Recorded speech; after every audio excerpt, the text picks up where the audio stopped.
So I think the biggest thing that contributed to our improvement is that our coaching staff and Afro are really good at setting goals and kind of focusing on what we need to improve on. We did have a lot of practice that wasn't as efficient as it needed to be, but when it came down to playoffs and preparing for MSI, we kind of set out what we clearly need to improve on, and as a team kind of focused on that. And then I think in best of fives we play very well, so we were able to do well in playoffs. And then when we came to MSI, I think we were a little bit cleaner than some of the other teams, made less mistakes, played more as a team, and then we kind of came out on top. Okay, so in our game against RNG, even though we were down 10,000 gold, 16,000 gold, I think we're really far behind. We knew that we had the better team fight comp, and they kind of had an assassin mid lane, and we had a Zir. So we knew they kind of had to come into us. So as long as we stayed packed as a unit and waited for an opportunity to get like an engage off, we could win, and that was our only chance to win. So we kind of stayed grouped, waited for the chance for them to mess up, and they did mess up really hard, and we capitalized on that and were able to turn around an almost unwinnable game. Yeah, I would say that was definitely like the biggest play of the game, is Smithy getting that Kindred ulti off, saving the dragon, baiting out the smite, and then getting their whole team killed as they kind of went for the dragon, and they were kind of all split up. And we took advantage of the chaos and just stayed grouped and were able to just clean ace them. I thought that at that point we've kind of gotten to late game for our comp, which was I think a lot better than theirs. So even if they came from behind, if they didn't kill us immediately, I think they were going to lose.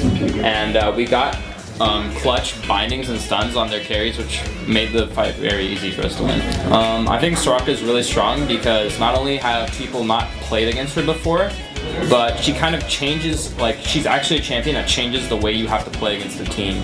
You know, some new picks like Aurelion Sol will kind of change games up a little bit, but Soraka completely changes the way you have to play against the team fight. And knowing that the team has like almost unlimited sustain, enemy team has unlimited sustain, is really hard to deal with. So we have a huge advantage when we pick Soraka.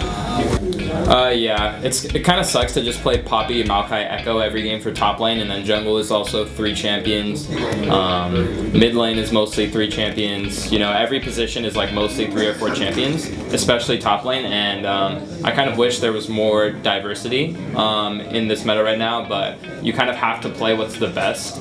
So we have no choice but to follow the meta. I think they didn't really look like a team, and it didn't really look like they wanted to win, which was disappointing because I think they had a lot of good players on their team, and I think they could have done a lot better making it out of group stages if they had come in more prepared and like focused to win. But they came in kind of like off vacation, not really playing as a team and not really cohesive. And I feel like that's why they just played so poorly. And I feel like roster changes are being made on that team, and there's a lot of like internal conflict going on. So it's really hard to play at the top of your level when all of that is going on. And not to mention like all the community is just looking down on this team because they're playing so poorly for their region. So I can see all the factors adding up and making them play a lot worse than their normal level. So it's kind of hard to rank top laners in terms of laning in this tournament because the matchups, there's only 3 matchups you play, and if you're Echo versus one of the other tanks, it's more likely than not you're going to win the lane. So I would rate top laners less off of laning phase and more off of their impact in later stages of the game. And I would have to say Looper, then Duke, and then probably MMD third out of the remaining top laners at this tournament.